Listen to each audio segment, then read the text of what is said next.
오늘 우리가 함께 읽은 본문 말씀은 모세가 죄를 범한 이스라엘 백성들을 용서해 달라고 드리는 간절한 중보기도입니다. 출애굽 이후에 이스라엘이 시내산에 이르렀습니다. 그때 하나님께서 모세에게 산에 오르라고 말씀하셨습니다. 다 두고 혼자서 산에 오르라고 말씀을 하셨죠. 그곳에서 백성들을 가르치도록 하나님이 친히 율법과 계명을 기록한 돌판을 주시겠다고 말씀을 하셨습니다. 그 돌판을 받기 위해서 모세는 산에 올랐습니다. 시내산에 올라서 40낮, 40주야, 40일 낮 밤을 꼬박 그 산 꼭대기에서 보내게 됩니다. 하나님이 모세를 불러서 산으로 오르라고 하신 내용이 처음 등장하는 부분이 출애굽기 24장입니다. 24장 12절에 그 내용이 등장하는데, 모세에게 내려가라 라고 말씀하신 장면이 어디에 나오냐면 32장 7절에 나옵니다. 물론 뒤쪽에 돌판을 가지고 내려오는 장면이 또 나오지만 뒤쪽에 나오지만 15절에 나오죠. 근데 돌판을 들고 내려오는 모세의 모습을 그리고 있는 장면인데, 그 앞에 7절에 하나님께서 모세에게 이제 산에서 내려가라, 너희 백성이 나에게 어떻게 했다겠죠? 범죄했다, 죄를 지었다, 부패했다, 이 얘기를 하시면서 모세를 내려보내십니다. 이 두 절 사이에 24장부터 32장까지 이 두 절 사이에 어떤 내용이 있습니까? 하나님께서 모세에게 성막을 어떻게 지을 것인지를 아주 자세하게 말씀해 주십니다. 그곳에서 이제 성막에 대해서 말씀을 하셨죠. 뿐만 아니라 거기에 더해서 모세가 자리를 비웠을 때, 지도자로서 이스라엘 백성들을 이끌었던 지도자로서 자리를 비웠을 때, 그때 그 백성들에게 어떤 일이 일어났는지도 하나님이 말씀해 주십니다. 어떤 일이 있었습니까? 모세가 산에서 내려옴이 더뎠다고 했죠. 우리 32장 1절에 보면 백성이 모세가 산에서 내려옴이 더딤을 보고 그랬습니다. 마음이 조급했던 겁니다. 마음이 조급하고 또 불안하니까 뭘 만들었어요? 이 금 이거 다 떼가지고 가져오라고 해서 금으로 만든 송아지, 소를 깎아 만듭니다. 아주 어이없는 일이죠. 그 송아지를 만들어 놓고 애굽 땅에서 인도하여 낸 신으로 받들어 섬겼습니다. 제물을 드리고 제사를 지낸 거죠. 하나님의 구원을 경험한 백성으로서 있을 수 없는 일이 지금 일어난 겁니다. 하나님은 이 일을 백성의 대표인 모세에게 알려줍니다. 멀리 떨어져 있으니까 모르잖아요. 저는 이 본문을 읽으면서 하나님이 모세에게 오히려 남의 잘못을, 백성의 잘못을, 이런 표현 용서하십시오, 고자질하는 것처럼 알려준 하나님이 말씀하세요. 모세가 먼저 하나님께 아뢰는 것이 아닙니다. 하나님이 먼저 백성이 부패하여 죄를 짓고 있다는 것을 모세에게 말씀하십니다. 이 과정에서 죄로 인해 진노하시는 그 하나님께 모세는 다시 한번 말씀을 드립니다. 대화가 오고 가는 과정에 맹렬한 진노를 멈추시고 마음을 가라앉히셔서 주의 백성에게 화를 내리지 마시옵소서, 이렇게 말을 해요. 마치 화난 하나님을 얼르고 달래고, 마치 하나님이 그렇게 하시지 마시기를, 당신의 백성들을 구원하신 목적에 맞도록 끝까지 이끌어 가시도록, 그렇게 마치 하나님을 타일르는 것 같은 느낌이 들 정도로 모세는 하나님에게 그렇게 기도합니다. 탄원이죠. 물론 용서해 달라는 겁니다. 저는 이 장면을 보면서 그 생각을 했어요. 나중에 또 말씀을 드리지만 하나님은 보셨고 모세는 못 봤잖아요. 하나님은 보셨기 때문에 마음속에 막 진노의 불이 막 끓어오르는데, 모세는 말로만 들었잖아요. 그래서 아마 좀 덜 화가 난 것 같아요. 나중에 나옵니다. 그래서 하나님께서 이 모세의 말을 들으시고 어떻게 하십니까? 오늘 32장 14절을 보면 뜻을 돌이키사 말씀하신 화를 그 백성에게 내리지 않으셨다고 말씀하십니다. 물론 이 본문은 조금 더 연구가 필요하지만 어쨌든 모세가 백성들의 부패한 모습을 직접 보기 전까지는 이렇습니다. 그런데 15절 지나면서 32장 15절을 지나면서 모세가 두 돌판, 하나님이 직접 쓰신, 친히 쓰신 그 두 돌판을 들고 여호수아와 함께 진영으로 돌아오는 순간에 먼 발치에서 백성들의 모습을 내려다본 겁니다. 그런데요, 그 백성들이 금송아지를 만들어 놓고 섬기던 모습을 직접 보는 순간 모세가 어떻게 하죠? 그냥 눈이 뒤집혀 버렸어요. 그래서 들고 있던 하나님이 직접 쓰신 이 돌판을 산 아래로 집어 던져버립니다. 깨버려요. 이 사태를 수습하는 과정에서 모세는 그 금송아지를 가루로 갈아서 물에 타서 죄를 지은 백성들에게 마시게 합니다. 그뿐만이 아닙니다. 레위 자손들에게 칼을 채우고 그 칼을 들고 가서 각 진영의 이쪽부터 저쪽까지에 있는 모든 가족 형제들을 샅샅이 뒤져서 주동자를 색출합니다. 그래서 그 자리에서 다 죽입니다. 그때 죽었던 사람들이 무려 3,000명이에요. 큰 도륙이 일어난 거죠. 그런데 여기까지 해도 모세는 마음속에 그 죄에 대한 집착, 그 뭐라고 할까요? 하나님의 그 분이 풀리지 않았다는 것을 알았어요. 그런데 이 와중에 그들을 도륙해서 끝난 게 아니라 이 죄가 공동체 전체에 퍼져 있다는 걸 깨달은 겁니다. 단지 주동자 몇몇만 처리한다고 되는 게 아니라 이 공동체의 궁극적인 문제점은 공동체 안에서 일어나고 있는 죄를 조정하고 통제하고 멈출 수 있는 능력이 공동체 안에 없었던 거예요.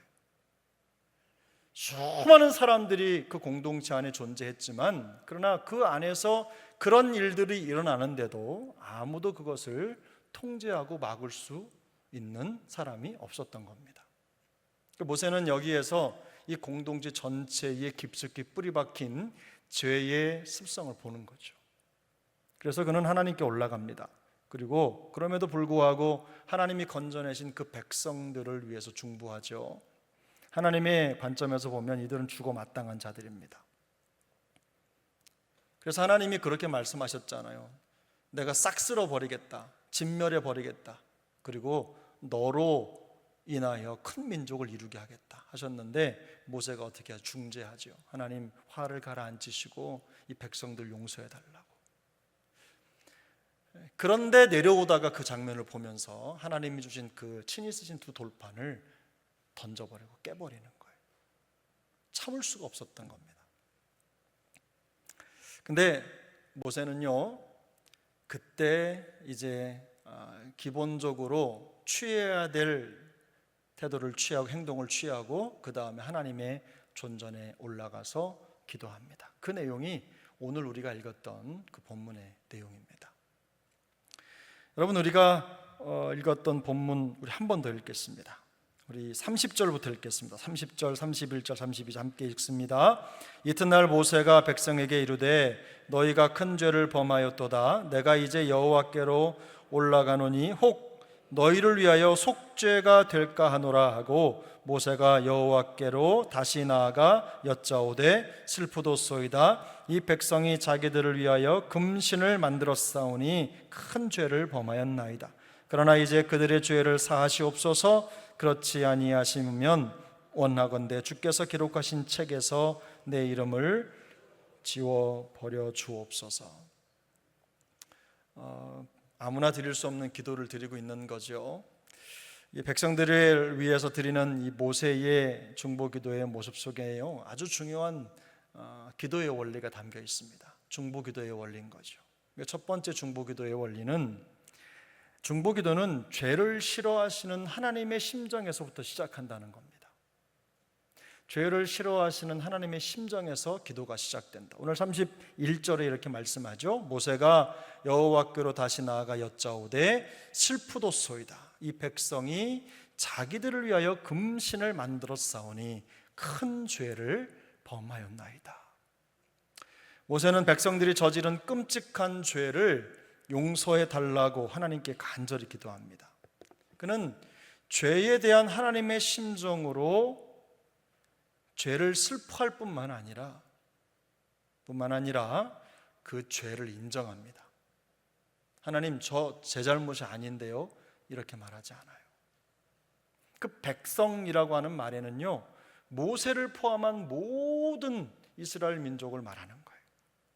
그 민족의 죄가 나의 죄고 내 죄가 바로 민족의 죄다, 이런 마음을 가지고 하나님 앞에 그 죄인의 모습으로 올라가는 겁니다. 사실 하나님 앞에서 우리 모두는 다 끔찍한 죄인이죠. 누구는 선하고 누구는 의로운 게 죄인이 아니라 우리 모두가 다 똑같이 하나님 앞에서 죄인입니다. 겉으로 드러나는 죄가 없다고 생각하는 사람이 있을 수 있습니다. 나는 법도 잘 지키고 하나님 앞에서 죄가 없다, 나는 그래서 심판을 면할 수 있다, 이렇게 생각하는 분들이 있을 수 있어요. 제가 새벽에 이제 운전을 하고 교회로 오잖아요. 근데 그때 참 유혹이 많아요. 신호등이 이쪽으로 오면 몇 개냐? 하나, 둘, 셋, 넷, 다섯, 여섯, 한 7개쯤 지나야 됩니다. 반대쪽으로 오면 4번을 지나야 됩니다. 근데 그 새벽에 신호를 지키는 분이 별로 없더라고요. 지켜도 잘못하면 뒤에서 들이받아서 사고가 날 수도 있겠고, 그러니 저한테 괜찮아, 지나가도 돼, 그게 더 안전한 거야, 이렇게 마음이 속삭입니다. 이게 하나님의 음성인지 사탄의 음성인지 여러분 한번 판단해 보십시오. 그래서 신호를 지키려고 끝차선으로 갑니다. 빠른 차선에 있으면 뒤에서 갖다 받을까 봐 제가 끝차선으로 가요. 끝차선에 가서 신호를 지켜요. 브레이크를 밟았다 놨다를 몇 번 하는지 몰라요. 지나갈까 말까. 그래서 요즘에는 신호가 없는 길을 찾고 있습니다. 골목길로 뒤로 돌아서 가능한 한 우회전 차선으로 해가지고 돌아서 올 수 있는 길이 없을까. 근데 남들 다 한다고 괜찮은 게 아니죠. 우리가 남들이 안 지키는, 우리가 흔히 우리 교회에서 나가면 하는 거, 우리 새벽에도 보면, 멀리서 보면 우리 교회 차도 하이차 앞에서 꼭 유턴을 하셔요. 우리 안수 집사님들. 근데 거기가 예전에 말씀드렸죠. 제가 처음에 우리 교회 올 때 설교할 때는 유턴 신호가 있었어요. 근데 두 번째 올 땐 유턴 신호가 없어졌어요. 그 자리가. 그래서 거기서 유턴하면 불법입니다. 근데 우리가 생각할 때 뭐 간단한 그거 그럴 수도 있죠. 새벽이니까 안전하게면. 그런데 거기서 사고 나면 빼도 박도 못 합니다. 빼박이에요. 그냥 100% 우리가 잘못하는 거예요. 근데 지켜라 지키지 말아라 이 말씀은 제가 안 드리겠습니다. 근데 그때 거기가 도는 게 하여튼 불법이라는 것만 알고 계십시오.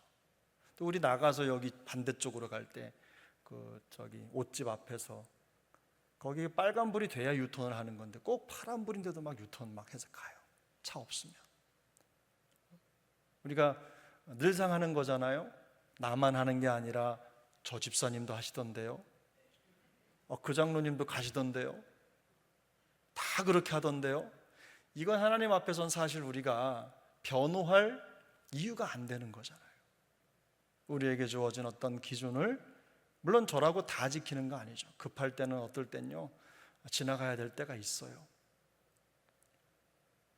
하나님 눈 감아주세요 그러고 지나가기도 하고 그렇게 하기도 하지만, 그러나 우리가 어쨌든 아닌 건 아닌 건데, 겉으로 드러나는 죄, 남들이 모르는 죄, 또 남들한테 숨길 수 있는 어떤 것, 남들 다 하니까 그냥 통상적으로 지나가는 그런 모든 것들, 그런 것들 때문에 마음에 짐을 가질 필요는 없지만 어쨌든 그걸 죄로 생각하지 않는 습관들이 우리에게 있을 수 있어요. 뭔가 잘못을 지적당하면 우리 애들이 그렇더라고요. 잘못했다고 막 하면은 나만 그런 게 아니고 쟤도 그러던데요. 꼭 이 얘기를 해요. 내가 지금 네 죄를 물었지 남의 죄를 물었느냐? 이렇게 말해도 소용이 없어요. 억울하다 이거예요. 억울하다.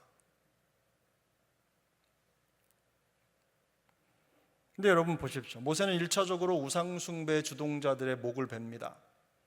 남김없이 싹 다 목을 뱁니다. 3,000명이나 됐어요. 엄청난 도륙이 일어났는데 거기서 끝나지 않아요. 이제 그 죄의 문제를 온 백성에게로 가져가는 거예요. 모두의 책임이라는 거죠. 어떤 주석가는 그렇게 썼더라고요. 그 주동하지 않고 그분들을 막지 않은 것도 죄다. 공동체가 그 죄를 막지 못한 그 자체로 공동체 모두가 다 공범이다. 그런 얘기를 하더라고요. 사랑하는 여러분, 모세는 이 문제가 자기가 해결할 수 있는 문제가 아니라는 거예요. 우상숭배라고 하는 끔찍한 범죄를 막아내지 못한 죄가 이스라엘 공동체 전체에 퍼져 있다는 거예요. 그 가슴 속에 담긴, 마음 속에 숨겨진 그 우상숭배의 뿌리, 바로 그게 지금 모세가 해결해야 될 민족적 죄인 겁니다. 하나님은 은혜를 모르고 다시 우상에게 돌아간 백성들을 향해서 출애굽기 32장 9절을 보면 목이 뻣뻣한 백성이라고 말씀을 하십니다. 이 목이 뻣뻣한 백성이라는 말은 지독하게 고집스럽고 완고한 걸 말하는 거예요. 하나님의 말씀이 들어가질 않습니다. 자기 본성의 관성이 훨씬 더 큰 거예요. 말씀을 따라가고 말씀에 순복하기보다는 자기 본성으로 가는 게 훨씬 세다는 거죠. 하나님은 이런 백성들의 태도에 대해서 진노를 하신 겁니다. 모세의 중보기도는 그 죄를 싫어하는 하나님의 마음, 죄에 대해서 분노하시고 진노하시는 그 하나님의 그 심정에서부터 시작합니다. 우리가 중보 기도를 할 때는요, 바로 이 지점에서 우리 중보 기도가 시작돼야 합니다. 그래서 어떤 기도를 할 때든, 중보 기도를 할 때든 어떨 때든 이 원리는 바뀌지 않아요. 먼저 우리의 죄를, 우리 공동체의 죄를, 우리 민족의 죄를, 우리 모든 믿는 자의 죄를 통감하면서 하나님 앞에 나아가는 거예요. 물론 이 죄의 문제만을 가지고 기도하지 않고 육신적으로, 경제적으로, 상황적으로 어려움을 당한 지체들을 위한 중보를 하실 때도 있을 겁니다. 그렇다고 해서 바로 본론으로 들어갈 수가 없어요. 반드시 이 과정을 거치는 거예요. 죄를 슬퍼하고 하나님의 심정으로 죄를 인정하며 그 도움이 필요한 영혼이 하나님 앞에서 죄인이라는 것을 인정하고 그걸 내 것으로 인정하는 겁니다. 그렇게 하면서 중보기도가 시작되는 겁니다. 두 번째 중보기도는 자기 백성의 죄를 용서하시는 하나님의 심정으로 드리는 기도입니다. 우리가 이 내용은 잘 알고 있죠? 내 심정이 아닙니다. 하나님의 심정입니다. 여러분 32절을 보겠습니다. 그러나 이제 그들의 죄를 사하시옵소서. 그렇지 아니하시오면 원하건대 주께서 기록하신 책에서 내 이름을 지워 버려 주옵소서. 우리 권사님들, 우리 집사님들, 장로님들도 그러시겠지만 그냥 이 본문을 읽으면서 우리 권사님들 생각이 났어요. 내 새끼 위해서라면 하나님 저 죽어도 되니까 쟤 좀 살려주세요. 이런 기도 많이 하시죠. 내 자녀, 내 낳은 그 아이들, 이게 모성이잖아요. 모성. 나 안 먹어도 자녀 먹이는 거. 나 죽어도 내 아이 먼저 살았으면 좋겠다는 거. 모성이거든요. 하나님 살려달라고. 내가 죽고 아이가 살았으면 좋겠다고 기도하는 게 이 부모의 마음이, 어머님의 마음이죠. 근데요, 자기 목숨을 걸고 백성들의 용서를 기도한다? 이거 쉽지 않습니다. 근데 모세가 지금 그렇게 기도하는 거예요. 자기 백성을 사랑하시는 하나님의 그 심정을 이해하지 못했다면 아마 그는 이렇게 결코 기도할 수 없었을 것입니다. 지극한 모성애와 같은 마음입니다.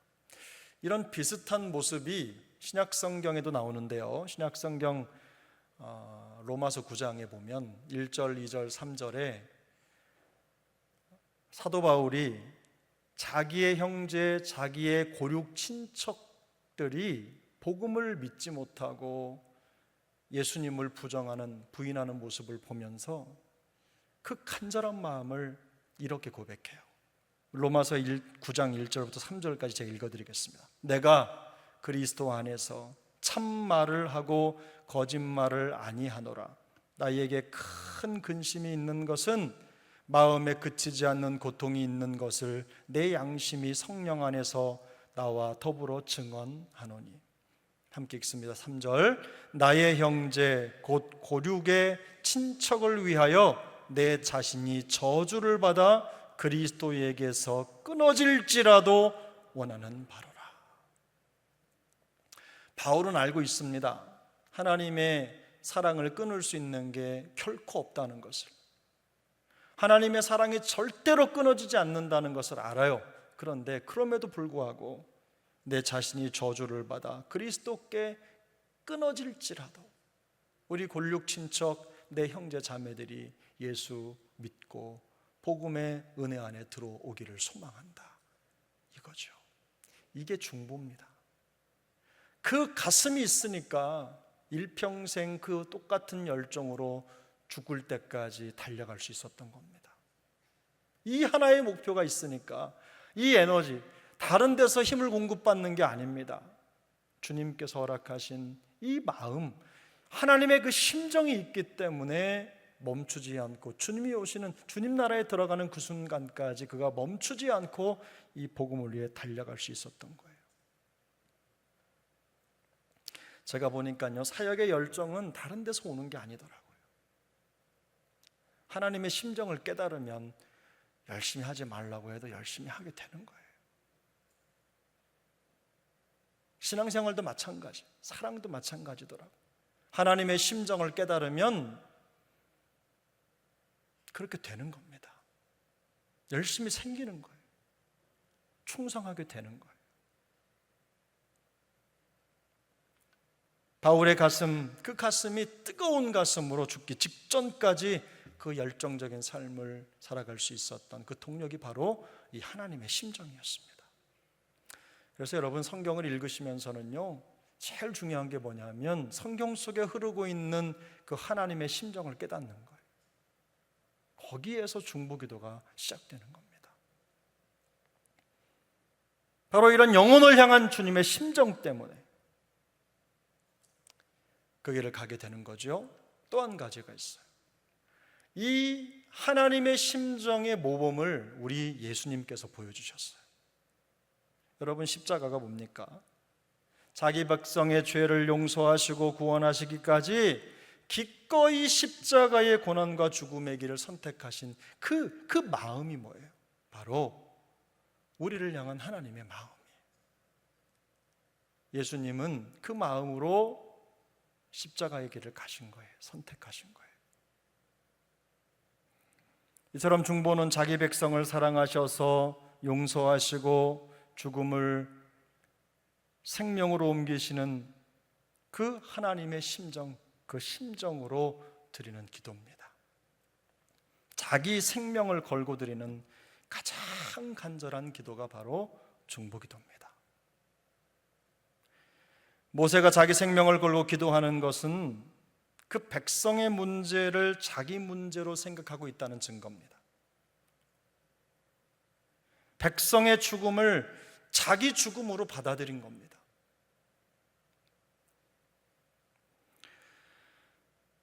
여러분, 우리가 누군가를 위해서 중보기도 하고 있다면 한번 여쭤볼까요? 나는 중보기도 하고 있다. 나는 웃을 대목이 아닌데 갑자기 웃어요. 여러분, 왜 손 안 드세요? 여러분, 중보 안 하세요? 여러분, 중보기도 하고 있다. 감히 손을 못 드시겠어요? 한번 내려보세요. 여러분, 중보기도 하고 있다. 난 누군가를 위해 중보기도 하고 있다. 나 말하지 않지만 나 기도하고 있다. 그건 무슨 뜻입니까? 그 고통과 아픔을 나의 것으로 옮겨달라는 기도입니다. 제가 굉장히 오래됐습니다. 한 10년도 넘었습니다. 3, 4년 된 것 같아요. 병원 신방을 갔는데 제가 언젠가 말씀드렸어요. 근데 그 집사님이 너무 아파서 폐암이셨는데 제가 가서 기도를 하는데 가기 전에 글을 읽고 묵상을 하면서 그런 생각, 중보가 뭘까라는 생각을 했어요. 중보. 우리가 이미 잘 알고 있죠. 근데 그 대목이 눈에 딱 걸렸어요. 그 고통을, 그 죄가 내 것이라는 걸 인정하고 받아들이면서 그 죄로 인한 고통을 내가 다 몸소 짊어지는 거잖아요. 우리 주님이 가신 그 길이잖아요.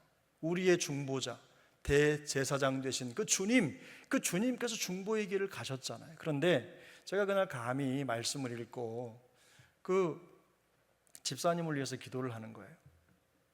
기도를 하는데 장 집사님이셨는데 집사님을 위해서 기도하는데 갑자기 너무 가슴이 죄송하기도 하고 그런 거예요.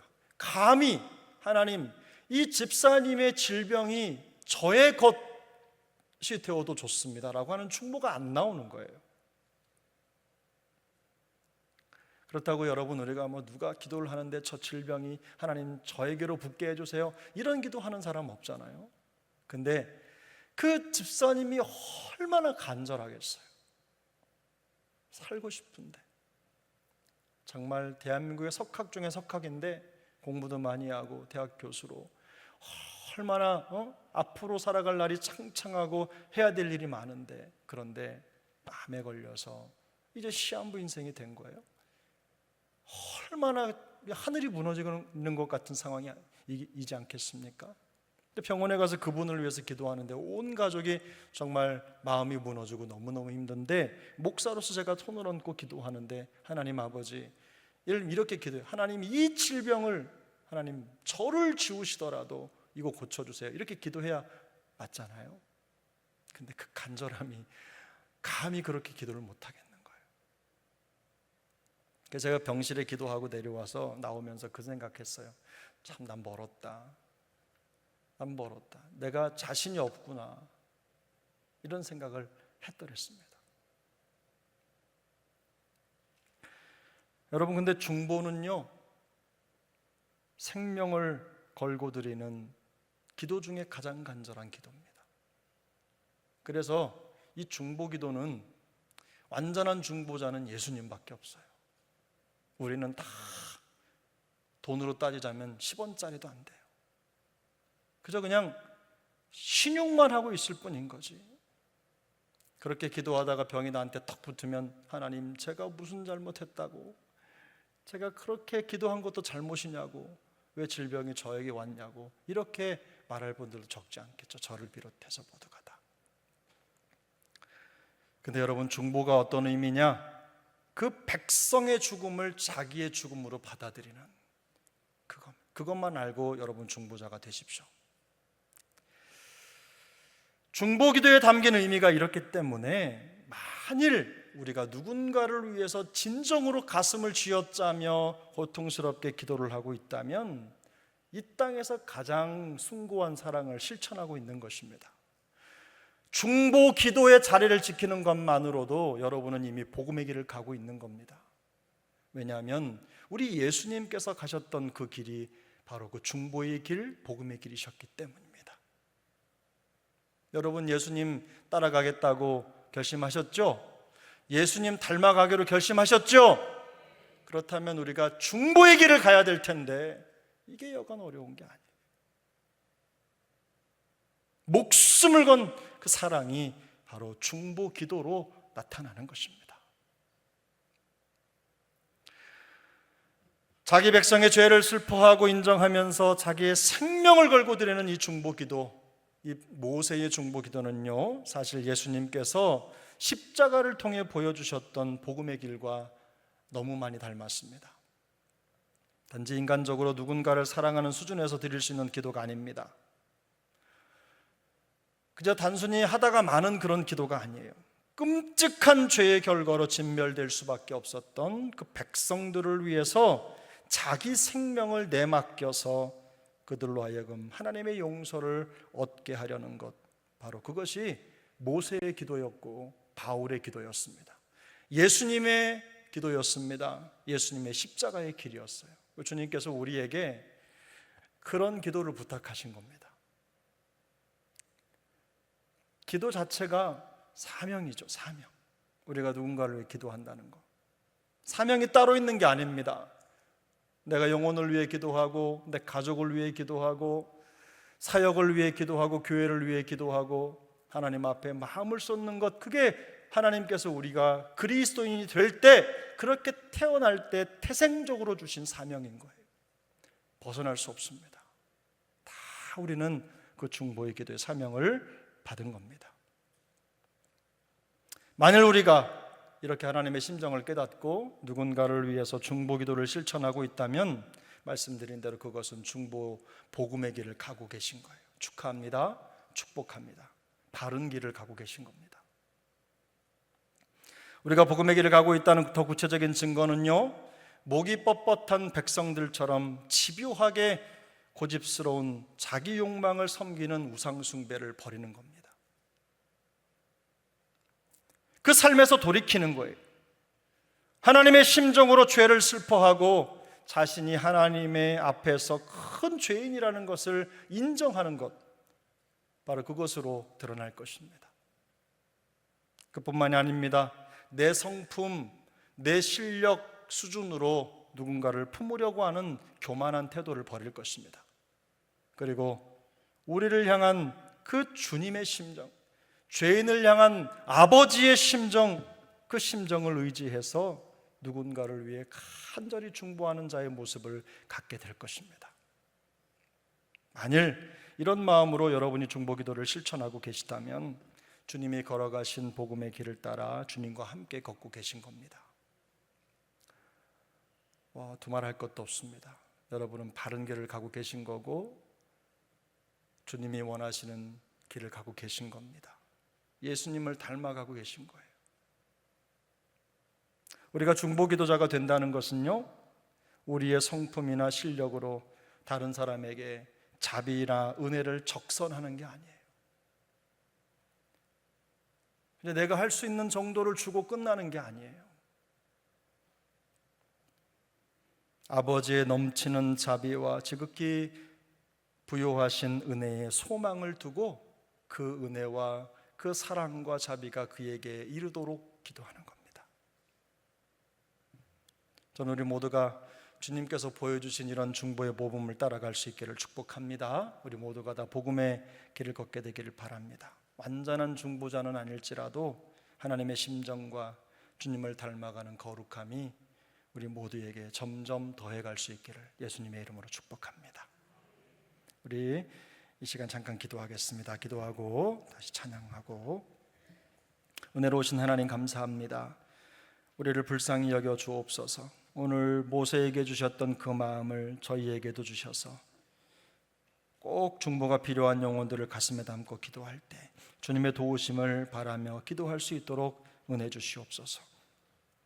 내 힘으로 할 수 없는 기도라는 거 잘 압니다. 하나님, 우리에게 성령의 능력을 주시고 우리 안에 역사하시는 성령을 따라 오늘도 힘을 다하여 중보의 걸음을 걸어가는, 주님이 가신 그 걸음을 따라가는 우리 모두가 될 수 있도록 주께서 은혜 베풀어 주옵소서.